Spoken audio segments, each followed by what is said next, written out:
As I looked at the door, I heard another voice begin to speak, which I did not recognize. I turned to see who was speaking, and he was one of the most naturally attractive people I had ever seen, regal and strong.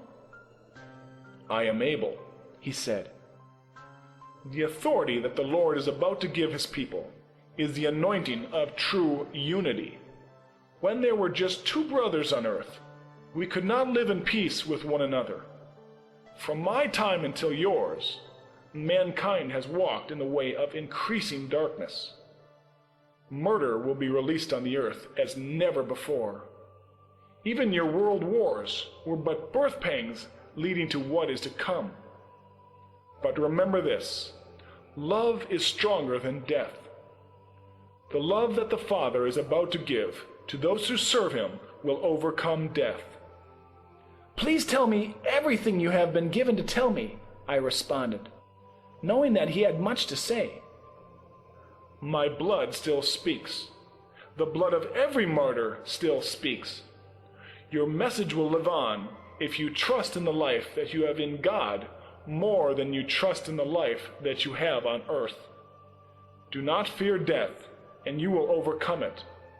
Those who do not fear death will have the greatest message during the times you are entering, when death is released on the earth." I thought of all the world wars and famines and plagues that had come upon the earth in just my century. "How much more can death be released?" I asked. Abel continued without answering me, which I understood to be the answer. "The blood sacrifice has already been made for you. Trust in the power of the cross, for it is greater than life. When you trust in the cross, you cannot die. Those on earth have power for a time to take your earthly life, but they cannot take your life if you have embraced the cross." A great unity will come to the Lord's people who dwell on the earth. This will take place when his judgments come upon the earth. Those who are in unity will not only endure his judgments, but they will prosper because of them. By this he will use his people to warn the earth. After the warnings, he will then use his people as a sign. Because of the discord and conflict that arises in the darkness, the unity of his people will be a sign that the whole earth will see. His disciples will be known by their love, and love does not fear. Only true love can bring true unity. Those who love will never fall.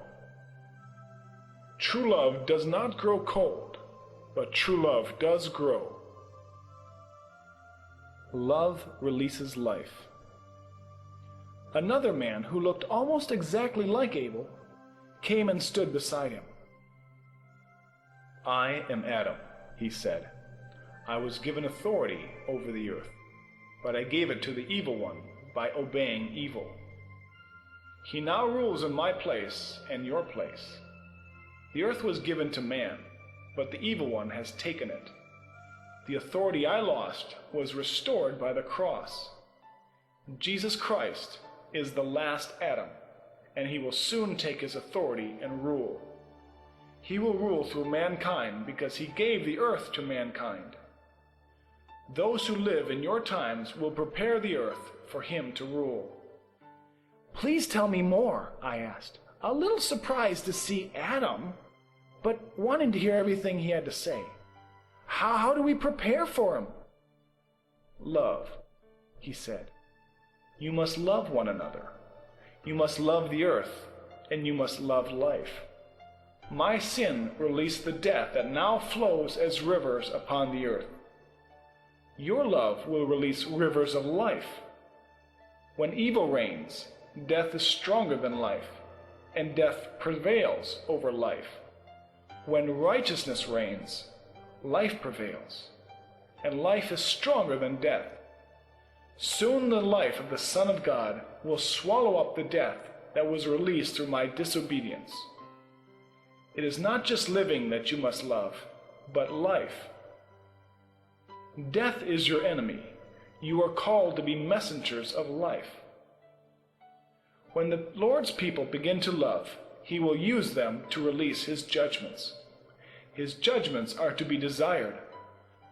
The whole world is groaning and travailing as it waits for his judgments. And when they come, the world will learn righteousness. What he is about to do, he will do through his people. And his people will stand as Elijah in the last days. Their words will shut up the heavens or bring rain. They will prophesy earthquakes and famines, and they will come to pass. They will stop famines and earthquakes. When they release armies in the heavens, armies will march on the earth. When they hold back armies, there will be peace. They will decide where he shows mercy and where he shows his wrath. They will have the authority because they will love, and those who love will be one with him.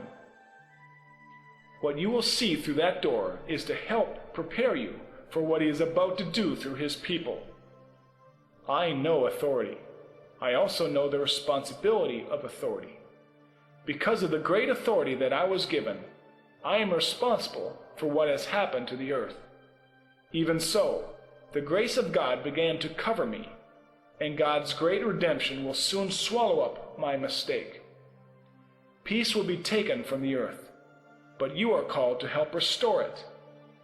Peace prevails in heaven, and you are called to bring heaven to earth. Those who abide in his grace will know peace and will spread peace.